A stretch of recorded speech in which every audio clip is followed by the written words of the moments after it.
Goldilocks and the Three Dinosaurs, as retold by Willems. Happy birthday to you, Leica. Happy birthday to you, Mr. Sean.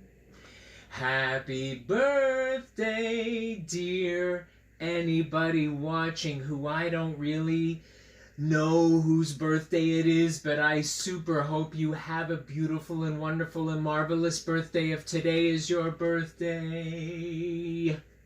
Happy birthday to you. I do know that today is my friend Mr. Sean's birthday, and I do know today is my friend Leica's birthday. So happy birthday to you, and happy birthday to you if it's your birthday. I'm feeling a bit silly today, actually.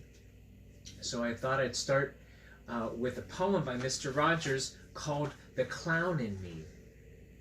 And boy, this poem is quite a bit like me. It speaks to me. You know, sometimes words or music sort of feel really good inside. And you want to just sing the song again and again, or say the poem again and again, or do the thing again and again, just like when I'm waving my arm, like that. Anyway, this poem really, I think, says something even about me. The clown in me. A clown.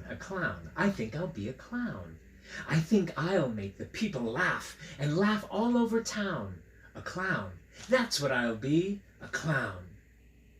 Sometimes when I'm afraid that I'll never make the grade, I pretend I'm somebody else and show the world my other self. I'm not quite sure of me, you see, when I have to make a clown of me. A clown, I think I'll be a clown. I think I'll make the people laugh and laugh all over town. A clown, that's what I'll be, a clown. And sometimes I feel all good inside, and I haven't got a thing to hide. My friends all tell me I'm the best.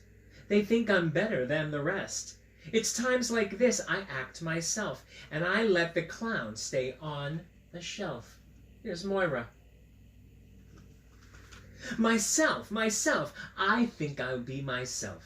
I think I'll let the people see the comfortable inside of me. Myself. I'll be myself.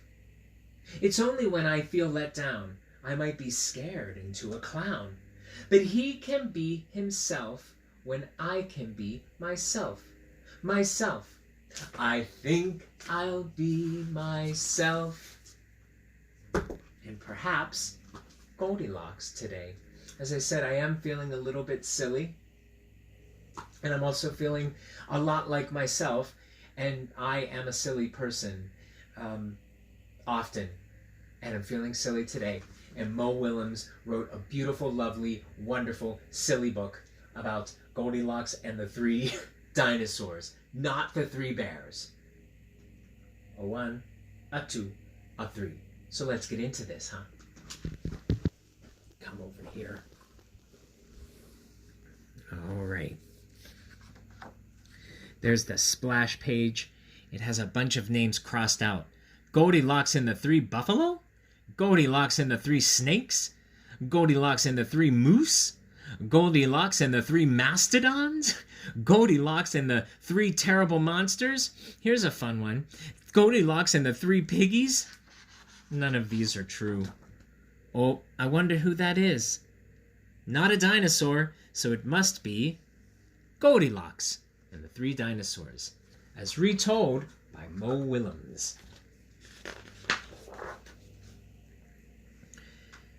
Once upon a time, there were 3 dinosaurs.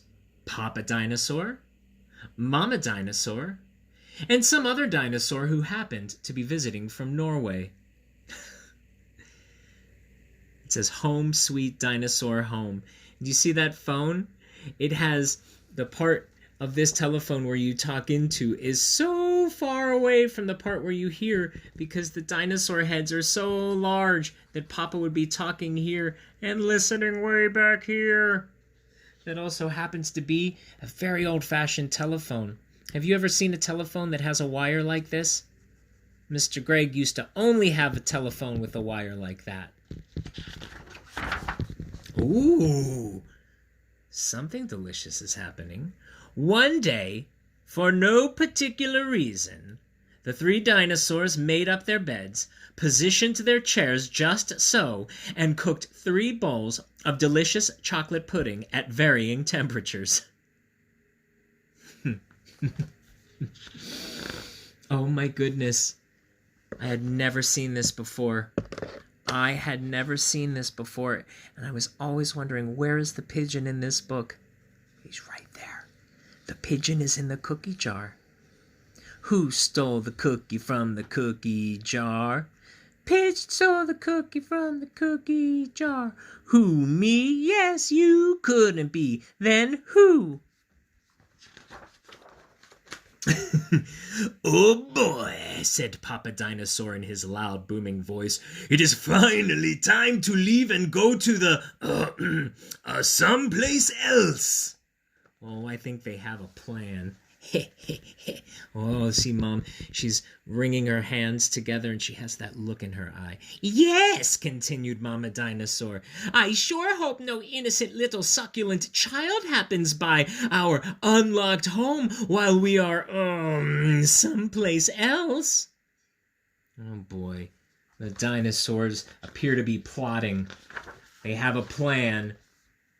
Then the other dinosaur made a loud noise that sounded like a big evil laugh, but was probably just a polite Norwegian expression. Har, har, horstingy, herging. The 3 dinosaurs went someplace else and were definitely not hiding in the woods waiting for an unsuspecting kid to come by. Can we talk about a phrase? So there's something that's happening here, and everybody in this book seems to be very sarcastic. And what that means is they're saying one thing, but they really mean another. See, it says the dinosaurs went someplace else where they were definitely not hiding in the woods waiting for an unsuspecting kid to come by, where in fact, that's exactly what they were doing. That's exactly here when the Papa is going, we're going to go someplace else. Oh, Mom's, yes. Like she wants to fool us. They're trying to fool us into thinking that this is just a very innocent little trip. Well, let's have a look at the next page. Sure enough, 5 minutes later, a poorly supervised little girl named Goldilocks came traipsing along. Yip-a-doo-da-doo-doo. Do you see hidden in the trees? And then here they've even changed the sign. It says 0.2 miles, and then underneath it says to trap. And they've crossed out the word trap, and it says 0.2 miles to very nice house. Oh, look at that Norwegian dinosaur hanging upside down. Just then the forest boomed with what could have been a dinosaur yelling, "Gotcha!" But I'm pretty sure it was just the wind. The loud noise was immediately followed by another loud noise that sounded kind of like, "Be patient, Papa Dinosaur, the trap is not yet sprung." But that could have been a rock falling or a squirrel. Clearly not a rock falling or a squirrel. Clearly. Oh boy, Goldilocks. Either way, Goldilocks was not the type of little girl who listened to anyone or anything. For example, Goldilocks never listened to warnings about the dangers of barging into strange, enormous houses. I mean, even look at the welcome mat. It says, "Welcome, tee-hee." Even the welcome mat knows what's happening. Well, so as soon as Goldilocks came across a strange, enormous house, she barged in. What is she doing? Falling right into the trap. Inside, Goldilocks immediately smelled the 3 bowls of delicious chocolate pudding. said Goldilocks. "That chocolate pudding smells delicious. If I could only get all the way up to the top of that counter." Then Goldilocks noticed a very tall ladder. It just happened to be there, and certainly was not left on purpose. It was left on purpose. Well, Goldilocks climbed all the way up the ladder and found herself face to face with 3 gigantic bowls of chocolate pudding. Does sound delicious. This is a very large bowl that says PD, which I'm assuming means Papa Dinosaur. The first bowl of chocolate pudding was too hot, but Goldilocks ate it all anyway because, hey, it's chocolate pudding. Am I right? MD must be Mama Dinosaur. The second bowl of chocolate pudding was too cold.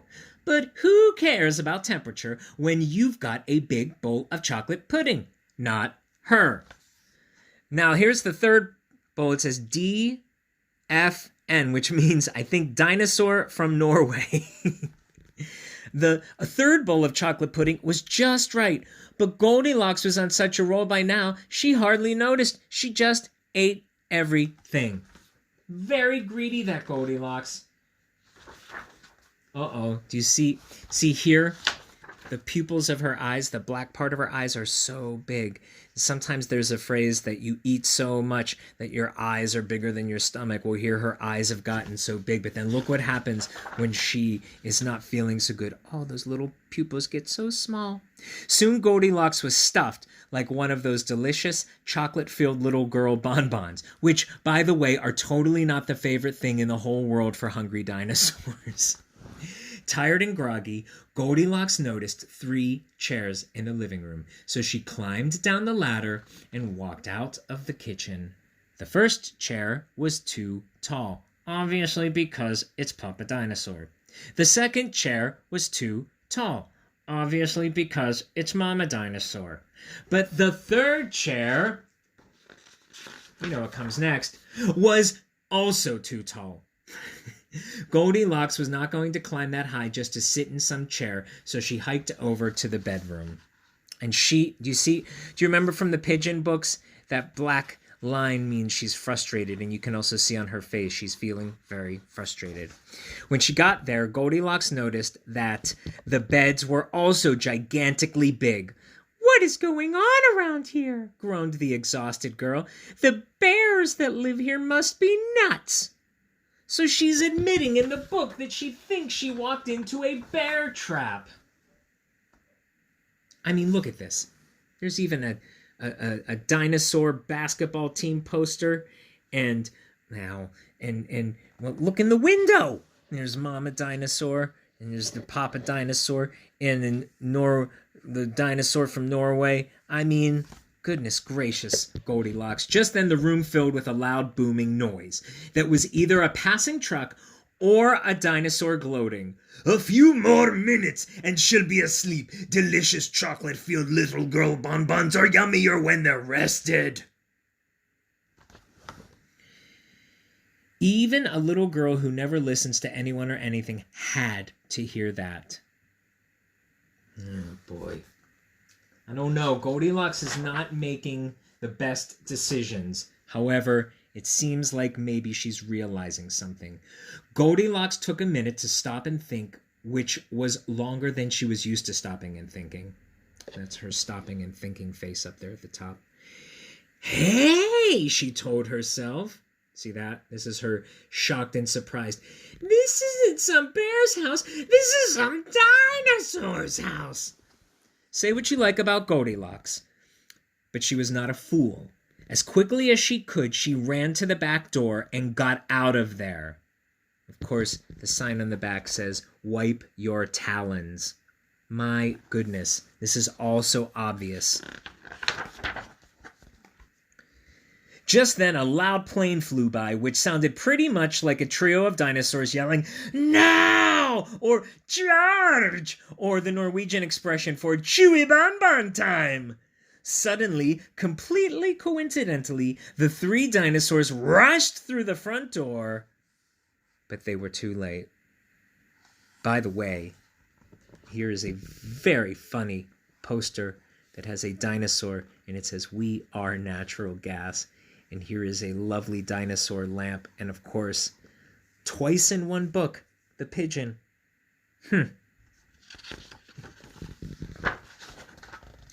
Goldilocks was gone, and all that was left in the house were 3 disappointed dinosaurs.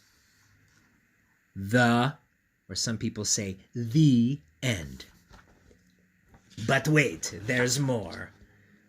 And the moral is, see, a moral, there are a lot of stories, and a lot of the Elephant and Piggy books have a moral, and it's just a lesson in the book. It might be a lesson that sometimes it's really hard to share, but it can feel really good to share, and the lesson might be that ice cream will melt on a hot day. I don't know, but this is what the moral of the story is for Goldilocks.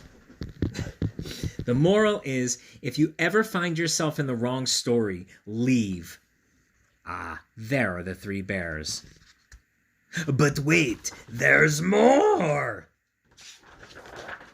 And the moral for the dinosaurs is, lock the back door.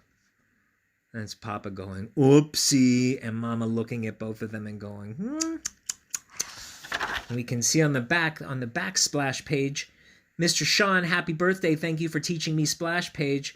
There is the correct title of the original book, Goldilocks and the 3 Bears. And there they are on the back, sneaking.